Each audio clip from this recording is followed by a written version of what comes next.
Hi అండి. Welcome to శేఖరములు blogs. నేను మీ భార్గవి. ఎలా ఉన్నారండి? అందరూ బాగున్నారా? మేమందరము కూడా చాలా బాగున్నామండి. ఈరోజు వీడియో వచ్చేసి చాలా రోజుల క్రితం మీరు కామెంట్లలో అడిగారు. నేను కొంచెం బిజీగా ఉండడం వల్ల వెంటనే వీడియోస్ అయితే చేసి పోస్ట్ చేయలేకపోతున్నాను. అండ్ అలాగే ఈరోజు వీడియో కూడా యాక్చువల్గా నిన్న పోస్ట్ చేయాల్సింది. నాకు కొంచెం ఇంట్లో పని ఎక్కువగా ఉండడము, అలాగే పిల్లలకి ఇప్పుడు ఎగ్జామ్స్ టైం కదా, నేను కొంచెం వీడియోస్ పోస్ట్ చేయడం కూడా లేట్ అవ్వచ్చు. ఎవరు మానేసానేమో అని అయితే అనుకోవద్దు. లేట్గా వస్తాయి, అలా అని చూడడం కూడా మానేయమాకండి. వీడియో వచ్చినప్పుడు తప్పకుండా చూసి, కొత్త వాళ్ళైతే కనుక మీకు వీడియో నచ్చినట్లయితే తప్పకుండా సబ్స్క్రైబ్ చేసుకోండి. అండ్ అలాగే పక్కనే ఉన్న బెల్ ఐకాన్ క్లిక్ చేశారంటే నేను చేసే అన్ని వీడియో నోటిఫికేషన్స్ కూడా మీకు వస్తాయి. అండ్ అదేవిధంగా మీరు అందరూ కూడా వీడియోకి ఇచ్చి ఒక చిన్న లైక్ నాకు చాలా సపోర్ట్ అవుతుంది. తప్పకుండా వీడియోని అయితే లైక్ చేయండి మీకు నచ్చినట్లు అనిపిస్తే. ఈరోజు వీడియో వచ్చేసి ఎప్పటి నుంచో కామెంట్లలో అడిగారు అని అంటున్నాను కదా, మా ఇంట్లో ఉన్న శివలింగం గురించి చెప్పండి, చూపించండి, అలాగే మేము తీసుకోవాలనుకుంటున్నాము, ఇంట్లో పెట్టుకోవాలని అనుకుంటున్నాము అని నాకు ఈ విధంగా కొన్ని కామెంట్స్ అయితే వచ్చాయి. ఇప్పుడు కాదు, చాలా రోజుల క్రితం. అయితే దాని గురించి ఈరోజు చెప్పాలి, చూపించాలి అని అయితే అనుకుంటున్నాను. అండ్ అదేవిధంగా యాజ్ యూజువల్గా లాగ్ అయితే కంటిన్యూ చేస్తాను. తర్వాత వచ్చేసి శివలింగం గురించి విషయానికి వస్తే, మా ఇంట్లో శివలింగం వచ్చేసి ఇంతకుముందు ఉన్నది స్ఫటికలింగము, చిన్నది. అది శ్రీశైలం వెళ్ళినప్పుడు మా వారు అక్కడి నుంచి కొనుక్కొని అయితే వచ్చారు. అది పెట్టుకొని మేము రోజు ఉదయాన్నే ఒక చిన్న గ్లాసు వాటర్ తీసుకొని శివుడికి పోసి, అంటే మనకు వచ్చిన శ్లోకాలతోటి మంత్రాలతోటి చేసుకోవచ్చు. అసలు ఏమీ రాదు, ఓం నమ శివాయ అని చెబుతూ కూడా కొన్ని నీళ్లు పోసి తర్వాత చక్కగా తుడిచేసేసి బొట్టు పెట్టి, మనం ఎక్కడైతే పూజా మందిరంలో పెట్టుకుంటామో అదే స్థానంలో పెట్టేసేసి చక్కగా పూలతోటి, దొరికితే బిల్వదళాలతోటి స్వామికి పూజ చేసుకొని ధూపదీప నైవేద్యాలు సమర్పించుకోవచ్చు. నైవేద్యం విషయం అయితే చెప్పాను కదండి, నానబెట్టిన పెసరపప్పు బెల్లం ముక్క వేసి పెడితే మనకి మహా నైవేద్యంతో సమానము. ఈ విధంగా అయితే మనం ఇంట్లో శివలింగం పెట్టుకొని చేసుకోవచ్చండి. తప్పేమీ లేదు, దోషమేమీ లేదు. అండ్ అదేవిధంగా భయపడాల్సిన పని కూడా లేదు. మీలో కొంతమంది మేము తెచ్చి పెట్టుకోవాలనుకుంటున్నామండి అని అన్నారు కదా, అందుకు ఇప్పుడు ఎలాగో మహాశివరాత్రి వస్తుంది కదండి, ఇంకా 4 రోజులు టైం ఉంది కాబట్టి మీరు చక్కగా ఈలోపు ఆ శివలింగం అయితే కొనుక్కు తెచ్చుకోండి. ఏదైనా పూజా స్టోర్లో దొరుకుతుంది, లేదంటే ఆన్లైన్లో కూడా దొరుకుతుంది. మీకు ఎక్కడ అవైలబుల్గా ఉంటే మీరు అక్కడి నుంచి కొనుక్కొని అయితే తెచ్చుకొని ఆ శివరాత్రి రోజు చక్కగా స్వామివారిని మన పూజా మందిరంలో పెట్టుకొని, ఆ చిన్న శివలింగము మనం రోజు చేసే నీళ్లతో చేసే అభిషేకమైనా కూడా చాలండి. అది చాలా మంచిది, ఇంటికి కూడా మంచిది, అలాగే అభివృద్ధి కూడా ఉంటుంది. చాలా సింపుల్గా కూడా చేసుకోవచ్చండి. పెద్దగా మనం ఏమీ చేయాల్సిన పని లేదు. మనం చిన్న చిన్న జాగ్రత్తలు ఎలాగూ ఇంట్లో అందరము పాటిస్తూ ఉన్నవే, అవి పాటించామంటే చాలు. అండ్ తర్వాత వచ్చేసి నైవేద్యం కూడా మనం రోజు దీపం పెట్టేసి ధూపం చూపించి మన శక్తి కొద్దీ నైవేద్యం కూడా పెట్టుకోవచ్చు. కాబట్టి భయపడాల్సిన పని లేదు. రేపు శివరాత్రికి మీరు ఎవరైనా తెచ్చుకోవాలి అనుకుంటే చక్కగా తెచ్చుకొని అయితే పెట్టుకోండి. అలాగే మా ఇంట్లో నేను వీడియోలో చూపించినప్పుడు ధారాపాత్ర కూడా మీరు పెట్టారు కదండి, అది ఎలా పెట్టారు ఏంటి దాని గురించి కూడా చెప్పండి అని కూడా నన్ను కామెంట్లలో అడిగారు. ధారాపాత్ర అనేది ఖచ్చితంగా పెట్టాలి, ఇంపార్టెంట్, అది ఖచ్చితంగా ఉండాలి అని అయితే ఏమీ లేదండి. ఎవరి ఇంట్రెస్ట్ని బట్టి వాళ్ళు పెట్టుకుంటారు. నేను కూడా రీసెంట్గానే కొనుక్కున్నాను. అంటే రీసెంట్గా అంటే కొన్ని నెలల క్రితం కొన్నాను, నెలలో సంవత్సరం అయిందో కొన్నాను. అంతకుముందు అయితే లేదండి.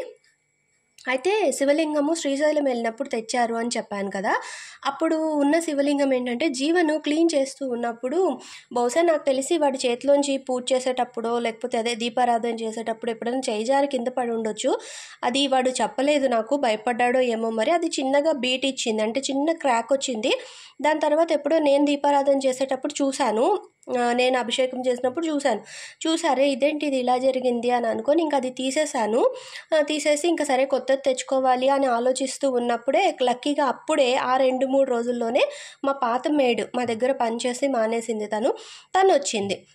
అమ్మ నేను కాశీకి వెళ్తున్నానమ్మా అని చెప్పి దారిలో కనిపించి కబుర్లు చెప్తున్నట్టుగా చెప్పింది, ఇంటి దగ్గరికి వచ్చిందనమాట. అరే భలేగా వచ్చావు అని చెప్పనని నేను కాశీ నుంచి అయితే తెప్పించానండి. నాకు ఒక చిన్న శివలింగం తెచ్చిపెట్టు అని చెప్పనని తనకి డబ్బులు ఇచ్చాను. తను వచ్చినప్పుడు తెచ్చిచ్చింది, సేమ్ స్ఫటికలింగము చిన్నది తీసుకొచ్చి ఇచ్చింది నాకు. ఇప్పుడు ప్రజెంట్ పూజా మందిరంలో అదైతే పెట్టుకున్నానండి.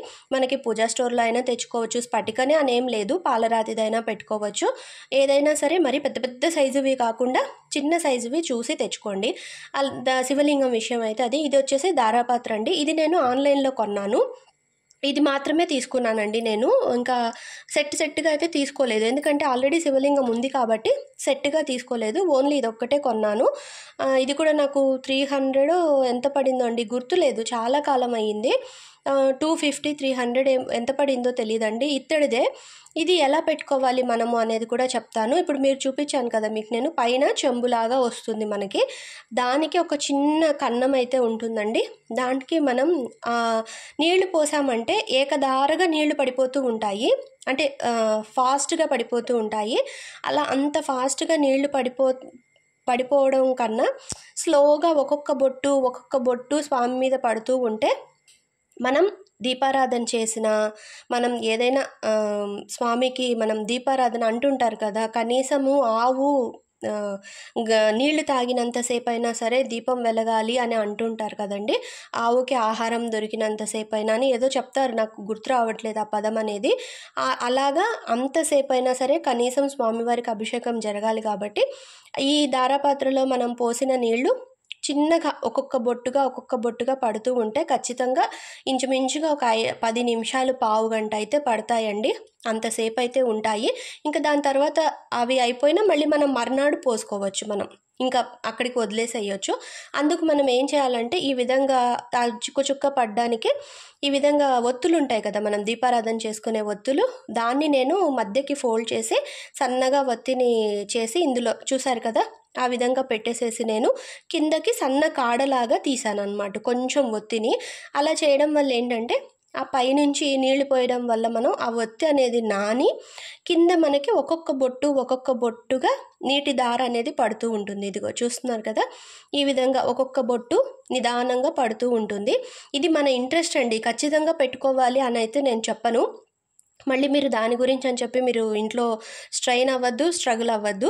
మన ఇంట్రెస్ట్ని బట్టి పెట్టుకోవచ్చు. అది మాత్రము మీరు ఎవరైనా కొనుక్కోవాలనుకుంటే కొనుక్కోండి, అంత ఖచ్చితంగా అయితే లేదు. మనం అభిషేకం చేసేసుకున్న తర్వాత స్వామివారికి ఈ విధంగా దారాపాత్రలో నీళ్లు పోసి కూడా పెట్టేసేయచ్చు. మీరు అది ఒకవేళ కొనుక్కునేలా ఉంటే, ఆన్లైన్లో తీసుకునేలా ఉంటే హైట్ అది చూసుకోండి. మీరు మీ శివలింగంకి ఆ దారాపాత్రకి ఎంత ఉంది హైట్ అనేది కూడా ఒకసారి చెక్ చేసుకొని తీసుకోండి. అదండి విషయము. ఇంకా తర్వాత ఇక్కడ వచ్చేసి జావా అయితే చూపిస్తాను అన్నాను కదా, నేను చేసుకునే మజ్జిగ జావా చాలామంది కామెంట్స్లలో అడుగుతున్నారు, చెప్పండి అసలు మీరు ఏం జావా పెడుతున్నారు అని చెప్పనని. ఆ జావా పొడి అయితే అయిపోయింది, చేస్తున్నాను, మీకు కూడా షేర్ చేస్తున్నాను. తప్పకుండా ఈ సమ్మర్ సీజన్ మాత్రం తాగండి. తర్వాత మీ ఇష్టం, తాగుతారో లేదో కానీ అసలే ఈ సంవత్సరం ఎండలు చాలా ఎక్కువగా ఉంటాయి అని అయితే అంటున్నారు. మరి ఇప్పటి నుంచే మనమైతే జాగ్రత్తగా ఉండాలి, పిల్లలే కానీ మనమే కానీ డీహైడ్రేషన్ అయిపోకుండా కేర్ తీసుకోవాలండి. ఆ జావ పొడి కోసం అయితే ప్రిపేర్ చేస్తున్నాను. బార్లీలు అదేవిధంగా సగ్గుబియ్యము 2 ఈక్వల్ క్వాంటిటీలో అయితే తీసుకున్నాను. ఇక్కడ వచ్చేసి సగ్గుబియ్యం మా వారు నైలాన్ సగ్గుబియ్యం తెచ్చారండి ఈ ట్రిప్పు, పెద్దవి తేకుండా. సరే మళ్ళీ వెనక్కి ఇచ్చి పంపించడం ఎందుకులే, షాప్ కూడా కొంచెం దూరము, ఇంకా మళ్ళీ రిటర్న్ పంపించడం ఎందుకు, నాకు కూడా పౌడర్ అయిపోయింది, అప్పటికే 2 days అయిపోయింది, ఇంకా అర్జెంట్ ఉంది కదా అని చెప్పి ఈ ట్రిప్కి ఇలా చేసేద్దాంలే అని అవే వేశాను. మీరైతే సాధ్యమైనంత వరకు పెద్ద సగ్గు బియ్యమే యూజ్ చేయండి, అంటే నార్మల్గా పెద్దగా వస్తాయి కదా మనకి, అవే యూజ్ చేయండి ఈ నైలాన్ సగ్గు బియ్యం కన్నా.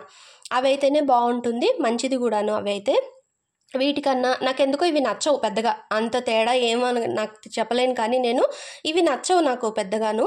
అవి పెద్ద సగ్గు బియ్యమే బాగుంటాయి. అది ఇంకా ఇవి తెచ్చారు కదా మళ్ళీ రిటర్న్ చేయలేను, సరుకులతో పాటు వచ్చేసింది అని చెప్పి ఇంకా అదే చేశాను. 2 బార్లీను సగ్గు బియ్యం 2 ఈక్వల్ క్వాంటిటీలో తీసుకొని మిక్సీ జార్లో వేసి బాగా మెత్తగా గ్రైండ్ చేసేసుకోవాలి. అలా గ్రైండ్ చేయడం వల్ల ఏమవుతుందంటే మనకి రవ్వలాగా సన్న నూకలాగా వస్తుందండి మనకు అది పౌడరు. మీకు కొంచెం ఓపిక ఉంటే బాగా మెత్తగా కూడా చేసుకోండి. నేనైతే లైట్గా రవ్వలాగా చేసేసాను. ఆ బార్లీను సగ్గుబియ్యం చేసి ఒక డబ్బాలో వేసి పెట్టుకున్నాను. అదేవిధంగా ఇంకొక డబ్బాలో రాగి పిండి ఉంటుంది, 2 విడివిడిగా పెట్టుకున్నాను. ఎందుకంటే ఒక్కొక్కసారి విడిగా రాగి జావ కూడా పెడుతూ ఉంటాను, ఈ సగ్గుబియ్యంది వేయకుండా. ఒక్కొక్కసారి ఓన్లీ సగ్గుబియ్యమే వేసి కూడా పెట్టుకుంటూ ఉంటాను. అందుకని చెప్పి 2 కలపలేదు. నాకు కలిపి పెట్టుకోవాలి అంటే మాత్రం డైలీ ఈ విధంగానే పెడతాను నేను. అంటే ఈ సగ్గుబియ్యము, బార్లీ పౌడరు ఒక 4 స్పూన్లు, రాగి పిండి ఒక 2 స్పూన్లు వేసి ఇంకా వాటర్ పోసేసి నాకు జావ క్వాంటిటీకి ఎంత కావాలో చూసుకొని అంత వాటర్ పోసేసి స్టవ్ మీద పెట్టేసేసి ఇంకా మరిగిస్తానండి దీన్ని. అంటే ఒక పొంగు వచ్చేలాగా ఉడికిస్తాను. మనం ఇదే సగ్గుబియ్యం జావని డైరెక్ట్గా సగ్గుబియ్యం నానబెట్టుకోనో లేకపోతే ఉడకపెట్టడానికి కొంచెం సేపు టైం తీసుకొని మనం కుక్కర్లో పెట్టుకోనో ఇలా అంతా యాతన పడే బదులు పొద్దున పూట అందరికీ హడావిడేనండి. ఇప్పుడు మీరు లేదు నేను లేదు అందరము హడావిడి పడేవాళ్ళమే. తొందరగా చేయాలి, తొందరగా చేసి ఇచ్చేయాలి, అయ్యో తాగకుండా వెళ్ళారే తినకుండా వెళ్ళారే అనే ఫీలింగ్ మనకి డెఫినెట్గా ఏదో ఒక విషయంలో రోజుకొక్కసారైనా ఉంటూనే ఉంటుంది. అలా మనకి టైం అనేది అడ్జస్ట్ అవ్వడానికి నేను ఈ విధంగా ఐడియాతోటైతే చేసి పెట్టుకున్నానండి. ఇది నేను ఎప్పటి నుంచో చేస్తున్నాను. ఆల్రెడీ పాత వీడియోస్లలో కూడా మీతో నేను షేర్ చేశాను. అప్పుడు ఎవరు అంత దీన్ని ఐడెంటిఫై చేయలేదు. ఇప్పుడు కొంచెం వీడియోస్ వైరల్ అవ్వడం వల్ల కొంతమంది కాదు చాలామంది అడుగుతున్నారు. అందుకే షేర్ చేస్తున్నాను మళ్ళీను. ముఖ్యంగా ఎండాకాలం వస్తుంది కదండి, ఇది చాలా బెటర్ ఆప్షన్ మనకి. ఎందుకంటే కొబ్బరి నీళ్ళు కూడా బాటిల్ 120 రూపీస్ అటండి. 60 ఉండేది, 70 ఉండేది, 80కి వచ్చింది, ఇప్పుడు 120 రూపీస్ ఇట. ఇంకా పెరిగిపోతుంది అని కూడా అంటున్నారు. వామ్మో, ఆ కొబ్బరి నీళ్ళు తెచ్చుకొని రోజు తాగాలంటే మిడిల్ క్లాస్ వాళ్ళు నాకు తెలిసి అయితే తాగడం కష్టమేనండి. దాని బదులు క్రమం తప్పకుండా రోజు ఈ విధంగా ఒక స్పూను పౌడర్ వేసేసుకొని మనం ఒక గ్లాస్కి ఒక స్పూన్ వేసుకోవచ్చు. వేసి ఈ విధంగా జావ కాచుకొని ఏదో ఒక పూట అయితే పొద్దునో లేకపోతే మధ్యాహ్నమో లేదా సాయంత్రమో తాగామనుకోండి, కడుపులోనూ చల్లగా ఉంటుంది. కాస్త ఎండాకాలమే కాదు ఏ కాలమైనా సరే ఆరోగ్యం కూడా హాయిగా ఉంటుంది కదా. ఏమంటారు మరి? నాకైతే ఇదే సులువు అనిపిస్తుందండి. ఇంకా అందుకే నేను ఎప్పుడు కూడా పౌడర్ చేసి పెట్టుకుంటాను. సమ్మర్ సీజన్ అనే కాదు, రెగ్యులర్గా కూడాను. నేను మా వారు ఎక్కువగా తీసుకుంటూ ఉంటాము ఈ జావ అనేది. ఎందుకంటే బార్లీ కానీ సగ్గుబియ్యం కానీ మనకి వెయిట్ లాస్లో కూడా యూజ్ అవుతుంది. అండ్ అదేవిధంగా చాలా హెల్త్ బెనిఫిట్స్ కూడా ఉన్నాయండి ఆ రెండిటి వల్ల. ఏదైనా సరే ఏ ఆహార పదార్థమైనా సరే మితిమీరి తీసుకోకూడదు, మితంగా తీసుకోవాలి. మనం ఎంత తీసుకోవాలో అంతే తీసుకోవాలి. ఒక స్పూన్ పౌడర్కి అయితే మనకి ఏమీ అవ్వదు. కాబట్టి అదొక స్పూన్ ఇదొక స్పూన్ వేసుకొని మనం ఒక గ్లాసు జావ అయితే కాచుకోవచ్చు. ఇష్టం లేని వాళ్ళైతే విడిగా చేసుకోండి. అంటే రాగి పిండి మిక్స్ చేయడం ఇష్టం లేదు, ఓన్లీ సగ్గుబియ్యము బార్లీతోటే చేసి తీసుకోండి. లేదు రెండు మిక్స్ చేసుకోవడం ఇష్టం ఉంది అంటే రెండు కలిపి చేసుకోండి. ఈ విధంగా చేసుకోవచ్చు. రాగిపిండి జావ ఆల్మోస్ట్ మనలో చాలామంది చేసుకొని తాగుతూ ఉంటారు. అది ఈ విధంగా అయితే నేను మా ఇంట్లో డైలీ కంపల్సరీ జావ అయితే కాస్తాను. ఇక్కడ నేను మీకు చిన్న టిప్ కూడా చెప్తాను. కొత్త గిన్నెలకి, కొత్త చెంబులకి, కొత్త గ్లాసులకి, కొత్త గరిటెలకి దేనికైనా ఇలాంటి స్టిక్కర్ అయితే వస్తుంది కదండి. చాలామంది వెంటనే పీకేస్తారు లేదా పొయ్యి మీద పెట్టేస్తారు. చాలామంది దాన్ని వెంటనే పొయ్యి మీద పెట్టి హీట్ చేస్తే వచ్చేస్తుంది అని. అలా పెట్టడం వల్ల ఏమవుతుందంటే అది నల్లగా అవుతుంది. మీరు గమనించారో లేదో, అలా నల్లగా అయినప్పుడు ఆ ప్లేస్లో కొంచెం మరక పడిపోతూ ఉన్నట్టుగా అనిపిస్తూ ఉంటుంది. నాకైతే అలా 1-2 సార్లు ఎక్స్పీరియన్స్ అయ్యింది. అప్పటి నుంచి నేను ఏం చేస్తానంటే ఆ చెంబులో కానీ కొన్ని వేడి నీళ్లు పోసేస్తాను. ఆ వేడికి ఆ స్టిక్కర్ అనేది గమ్ అనేది కాస్త ఇదవుతుంది, ఈజీగా వచ్చేస్తుంది. ఇది కొత్త గిన్నె, ఒకసారి కడిగేసి స్టిక్కర్ పిల్లలు పీకారు. ఫస్ట్ తీసిన స్టిక్కర్ మీరు గమనించారు కదా, అది లైట్గా ఊడింది చూడండి. అది నీట్గా వచ్చేసింది వేడైన తర్వాత. గిన్నె వేడెక్కిన తర్వాత ఆటోమేటిక్గా స్టిక్కర్ అనేది నీట్గా ఊడొచ్చేస్తుంది. ఈ టిప్ కూడా ఎవరికైనా యూజ్ అవ్వచ్చు అని చెప్పి షేర్ చేస్తున్నాను. అనుకోకుండా నేను గిన్నె పెట్టాను, స్టిక్కర్ కనపడింది, లాగేశాను అనుకోండి. వీడియో కోసం అయితే కాదు. అది ఇంకా జావ అయితే ఆ విధంగా ప్రిపేర్ చేశానండి. మీకు ఇష్టమైతే మజ్జిగ కలుపుకోండి ఉప్పు వేసి అందులో, లేదంటే గిన బెల్లం వేసుకొని చక్కగా పాలు పోసైనా తాగొచ్చండి. మనకి స్వీట్ ఇష్టమైతే స్వీట్గా తాగొచ్చు, లేదంటే మజ్జిగ పోసుకొని తాగొచ్చు. మేమైతే ఇప్పుడు ప్రజెంట్ అయితే మజ్జిగతో తాగుతున్నాము. పిల్లలకు కూడా మజ్జిగ పోసి ఇచ్చేస్తున్నాను ఉప్పు వేసి. తర్వాత వచ్చేసి చారు పొడి కూడా షేర్ చేస్తానని చెప్పాను కదా, ఇక్కడ వచ్చేసి చారు పొడికి ప్రిపేర్ చేస్తున్నాను. 1/2 గ్లాస్ వచ్చేసి కందిపప్పు డ్రై రోస్ట్ చేయాలండి. ఎక్కువ రోస్ట్ కూడా కాదు, జస్ట్ వేడెక్కాలి అంతే చాలు. మరి ఎక్కువగా వేయించేసేయకూడదు, మరి బాగా ఎర్రగా వేయించుకోకూడదు. జస్ట్ పచ్చివాసన పోయేంత వరకు వేయించుకుంటే చాలు. ఎక్కువ కష్టపడాల్సిన పని కూడా లేదు మనం దీనికి కూడా. అసలు ఈ విధంగా చారు పెట్టుకున్నామంటే ఎంత బాగుంటుందో అండి టేస్ట్. మీరు తప్పకుండా ట్రై చేయండి. కొత్తగా ఎవరైనా వంట నేర్చుకునే వాళ్ళు ఈ విధంగా చారు పొడి ట్రై చేసి చూడండి, సూపర్గా ఉంటుంది. 1/2 గ్లాస్ కందిపప్పు వేశాను. జస్ట్ 1 నిమిషం వేడి చేశాను అంతేను కందిపప్పుని. తర్వాత ఒక ఫుల్ గ్లాసు, 1 గ్లాస్ మెజర్మెంట్తో చెప్తున్నాను నేను మీకు. అదే మెథడ్లో మీరు చేసి చూడండి, చాలా బాగుంటుంది. ఈక్వల్గా అన్నీ మెజర్మెంట్ కరెక్ట్గా వేసుకున్నామంటే మనం ఆ టేస్ట్ అనేది పర్ఫెక్ట్గా వచ్చేస్తుంది మనకి. ఫుల్ గ్లాసు ధనియాలు వేశాను, అవి కూడా 1 నిమిషం వేయించేస్తున్నాను. తర్వాత ఏ గ్లాస్తో అయితే మనం ధనియాలు తీసుకున్నామో అన్నీ ఒకటే గ్లాసు కొలత ఒకటే పెట్టుకోండి. దాంతో హాఫ్ కన్నా హాఫ్ తక్కువ అంటే పావు గ్లాసు జీలకర్ర, అలాగే పావు గ్లాసు మిరియాలు, అవి రెండు ఈక్వల్గా తీసుకోవాలి. పావు మిరియాలు, పావు జీలకర్ర, ఫుల్ గ్లాసు ధనియాలు, హాఫ్ గ్లాసు కందిపప్పు వేసేసి అన్నీ ఒకసారి బాగా వేయించుకోవాలి. చెప్పాను కదా, జస్ట్ వేడెక్కితే చాలు, మరీ ఎక్కువగా వేయగానవసరం లేదు. కొంతమంది అయితే ఎండలో పెట్టేస్తారండి. అసలు వీటన్నిటిని కూడా దినుసులన్నీ కూడా వేయించరు, ఎండలో పెట్టేసేసి ఆ ఎండ వేడెక్కుతాయి కదా, అదే చాలు అని చెప్పనని గ్రైండ్ చేసేస్తూ కూడా ఉంటారు. నేను చూశాను, అలా చేసిన వాళ్ళని కూడా నేను చూశాను. మా నానమ్మ అయితే ఇలా జస్ట్ వేడి చేస్తారండి. నానమ్మ చేసే మెథడ్ అనమాట ఈ చారు పొడి. అసలు మా నాన్నమ్మ చారు ఎక్సలెంట్గా పెడతారు. మా ఇంట్లో అందరికీ కూడా చాలా ఇష్టము. మా నాన్నకైతే ఎంత ఇష్టమో నానమ్మ పెట్టే చారు అంటే, అసలు చాలా ఇష్టంగా తినేవాళ్ళు. ఇంకా అవి ఒక్క నిమిషం వేడెక్కిన తర్వాత ఇంకా ఫైనల్గా ఇంకా ఆపేస్తాము స్టవ్ అనేటప్పుడు ఒక్కటంటే ఒక్కటే ఎండుమిరపకాయి, అదేవిధంగా ఒక స్పూన్, చూసారు కదా నా చేతిలో మీరు ఎన్ని తీసుకున్నానో చూసారు కదా, ఒక స్పూన్లో హాఫ్ స్పూను ఆవాలు, అంటే మనం తీసుకున్న క్వాంటిటీని బట్టి వేసుకోవాలి మనం. లాస్ట్లో ఫైనల్గా జస్ట్ కొంచెం ఆవాలు వేసి బాగా ఇవన్నీ కూడా కొంచెం పచ్చివాసన పోయేలాగా వేయించేసుకుంటే చాలు. ఆ వేడికే ఆ కాస్త వేగితేనే మంచి సువాసన వచ్చేస్తూ ఉంటుంది. ఇవన్నీ వేగుతూ ఉంటేనే ఆ లైట్ రోస్ట్కే మనకి మంచి స్మెల్ అయితే వస్తుంది. జస్ట్ పచ్చివాసన పోయేలాగా వేయించేసుకొని ఇవన్నీ కూడా ఒక ప్లేట్లోకి ట్రాన్స్ఫర్ చేసేసుకొని ఇది బాగా చల్లారాలి. బాగా చల్లారిన తర్వాత మిక్సీలో వేసి మెత్తగా పౌడర్ చేసేసుకోవాలండి మనం. అంతే, పర్ఫెక్ట్గా చారు పొడి అయితే రెడీ అయిపోతుంది. ఆవాలు వేయడం వల్ల ఏంటంటే లైట్గా ఆవగాటుతోటి మనకి స్పైసీగా మిరియాలు ఎండుమిరపకాయతోటి బాగుంటుంది. అంటే చివరిగా మిక్సీ వేసేటప్పుడు ఇంగువ అయితే వేస్తున్నాను నేను.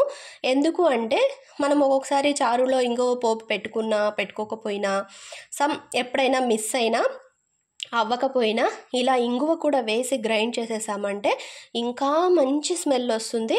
ఇంకా చారు పొడి మనం చారులో వేసేసి మరుగుతూ ఉంటేనే గుమగుమలాడిపోతూ ఉంటుంది అనమాట, వాసన అయితే అద్దిరిపోతుంది.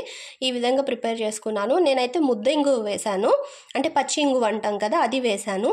మీరు నార్మల్ పౌడర్ ఇంగువ ఉన్నా కూడా మీరు యాడ్ చేసుకోవచ్చు, లేదంటే మేము పోపులోనే వేసుకుంటామన్నా కూడా మీ ఇష్టం, అది మాత్రం ఆప్షనల్, మీకు ఎలా కావాలో అలా చేసుకోవచ్చు. కానీ ఈ విధంగా గ్రైండ్ చేసి పౌడర్లోనే పెట్టామంటే చాలా బాగుంటుంది. ఇక్కడ ఆల్రెడీ నేను చారు కోసము ములక్కాడ ముక్కలు, టమాటా, చింతపండు, ఉప్పు, పసుపు వేసి పెట్టేశాను, మరుగుతోంది.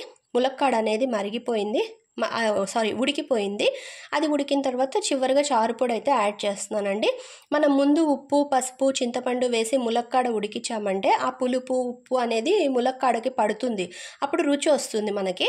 అలాగే దాని ఫ్లేవర్ అంతా కూడా చారుకి దిగి మంచి స్మెల్, టేస్ట్ వస్తుందన్నమాట చారు. ఇక్కడ ములక్కాడ ప్లేస్లో మనం బెండకాయ ముక్కలు కూడా వేసుకోవచ్చు, ఇంకా టమాటా, అవి లేకపోయినా ఓన్లీ టమాటా కూడా సేమ్ ప్రాసెస్లో మనం చారు పెట్టుకోవచ్చు. ఓన్లీ టమాటానే వేసుకొని చివరిగా చిన్న బెల్లం ముక్క కూడా వేశాను నేను. ఇంకా ఈ చారు పొడి ఘాటుతోటి ఆ ఉప్పు, పసుపు, పులుపు, తీపితోటి చక్కగా చారు మరిగి మంచి సువాసన అయితే వస్తూ ఉంటుంది. ఫైనల్గా తిరగమాత అయితే పెట్టేశాను, పోపు పెట్టాను. ఆవాలు, మెంతులు, జీలకర్ర, ఇంగు మనం ఇప్పుడు వేసినా వేయకపోయినా పర్వాలేదు, ఎందుకంటే ఆల్రెడీ చారు పొడిలో ఉంది కాబట్టి. ఫైనల్గా కొత్తిమీర, కరివేపాకు వేసి ఒక్క పొంగు వచ్చాక స్టవ్ కట్టేసేసి మూత పెట్టేసామంటే మంచి సువాసనతోటి చక్కగా టేస్టీగా మిరియాల చారు అయితే రెడీ అయిపోతుందండి. ఈ ప్రాసెస్లో చారు పొడి చేసి మీరు ఒకసారి ఎలా ఉంది అని ట్రై చేసి నాకైతే చెప్పండి తప్పకుండా, ఎందుకంటే నాకు కూడా హ్యాపీగా ఉంటుంది. మీరు చెప్పారంటే గిన ఎలా ఉంది అనేది. మీరు చేసుకునేలా ఉంటే ఏదైనా సరేనండి, మనం యూట్యూబ్లోనే కాదు ఏదైనా పుస్తకంలో చదివి కొత్త రెసిపీ ఏదైనా ట్రై చేస్తున్నా కూడా మనం కొంచెం క్వాంటిటీలోనే ట్రై చేయాలి, అది ఒకేసారి ఎక్కువగా చేసుకోకూడదు. అందుకు మీరు కూడా ఒక చిన్న టీ గ్లాసు చారుపొడి అయితే ట్రై చేసి చూడండి, చాలా అంటే చాలా బాగుంటుంది. అలాగే జావ పొడి మాత్రం ఖచ్చితంగా చేసుకొని అయితే పెట్టుకోండి, అందరూ తాగండి, ఇంట్లో అందరము కూడా హాయిగా ఆరోగ్యంగా అయితే ఉందాము. అలాగే శివలింగం విషయానికి వస్తే అండి, ముందు మీరు ఇంట్లో మీ పార్ట్నర్ తోటి ముందు డిసైడ్ చేసుకోండి, మనం కొనుక్కున్నామా వద్దా, ఇంట్లో పెట్టుకుందామా వద్దా అని చెప్పి వాళ్ళతో మాట్లాడుకొని వాళ్ళ ఇష్టపూర్వకంగానే మీరు కొనుక్కోండి. ఎందుకంటే వాళ్ళు వద్దు అన్న తర్వాత మనం ఆ పని చేశాక ఏదైనా చికాగ్గా ఉండే విషయం జరిగిందనుకోండి, మన మనసుకి దానివల్లే జరిగింది అనే నెగిటివ్ థాట్ అనేది వచ్చేస్తుంది. అందుకు మనం ఏం చేయాలంటే చిన్న పని చేసినా పెద్ద పని చేసినా ఇంట్లో మనం ముందు దాని గురించి మాట్లాడుకొని ఇద్దరము ఓకే అనుకున్న తర్వాతే ఆ పని చేసుకుంటే బాగుంటుంది అనేది నా ఉద్దేశము. ఈరోజు వీడియో అయితే ఇదేనండి. వీడియోలు కొంచెం ఆలస్యంగా వచ్చినా కూడా చూడడం మాత్రం మానకండే. రేపు ఇంకో వీడియోతో అయితే మీ ముందుకు వస్తాను. Bye bye.